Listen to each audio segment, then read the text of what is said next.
Para business leaders dan intellectual business community, kita lanjutkan diskusi kita dalam segmen ketiga. Kita masih dengan topik National Movement for Entrepreneurship.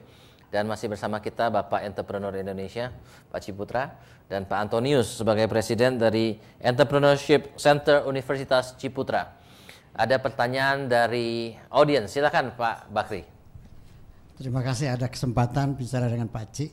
Tadi pembicaraan adalah hubungan antara entrepreneurship dan innovation.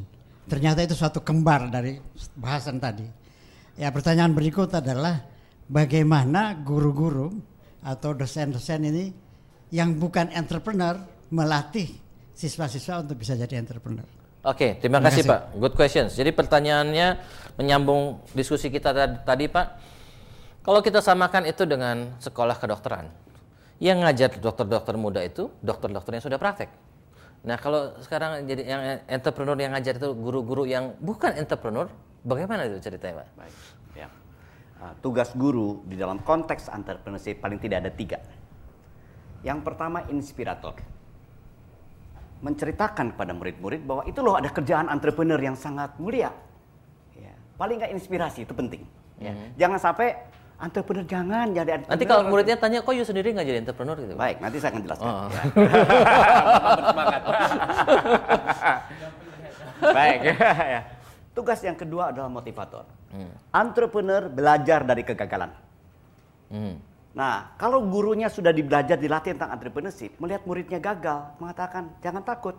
Ya, mulai lagi. Pak Ciputra dalam buku ini mengatakan entrepreneur gagal 10 kali, bangkit 11 kali. Oh iya. Motivator. Yang kedua trainer. Nah, saya masuk dalam konsep trainer ini. Sosok entrepreneur adalah sosok yang holistik. Dia ada mindset, dia ada karakter, dia ada skill, dia ada knowledge. Contoh, skill. Entrepreneur harus pandai berkomunikasi seperti Bapak. Udah cocok Pak ya, udah cocok ya. Cocok. Udah cocok. Namun untuk mengajarkan sang calon entrepreneur untuk mampu berkomunikasi dengan baik, apakah harus sang entrepreneur yang lain atau boleh gurunya? Boleh.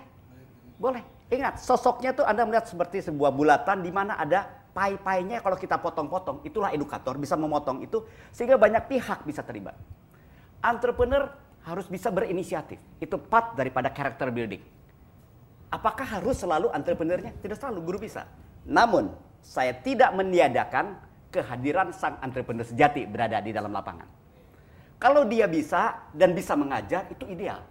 Namun, para entrepreneur yang sukses biasanya tidak ada waktu dan kadang-kadang tidak bisa mengajar. Ya, tacit knowledge yang kebanyakan dalam dirinya. Lalu kehadirannya dibawa di mana? Itu pada saat reflection.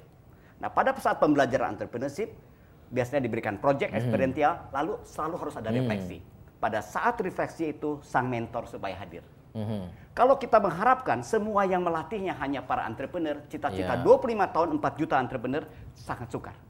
Tetapi edukator bisa membuat itu seperti bulatan lalu dipilah-pilah. Oh, yang ini oleh siapa, oleh ini siapa, oleh siapa. Nah, inilah yang kami latih. Kami membuat program namanya Training of Trainer untuk para dosen. Dosen kira-kira sudah 1.800 yang kami latih dari seluruh Indonesia dalam 1,5 tahun terakhir. Guru mungkin kira-kira 2 ribuan begitu.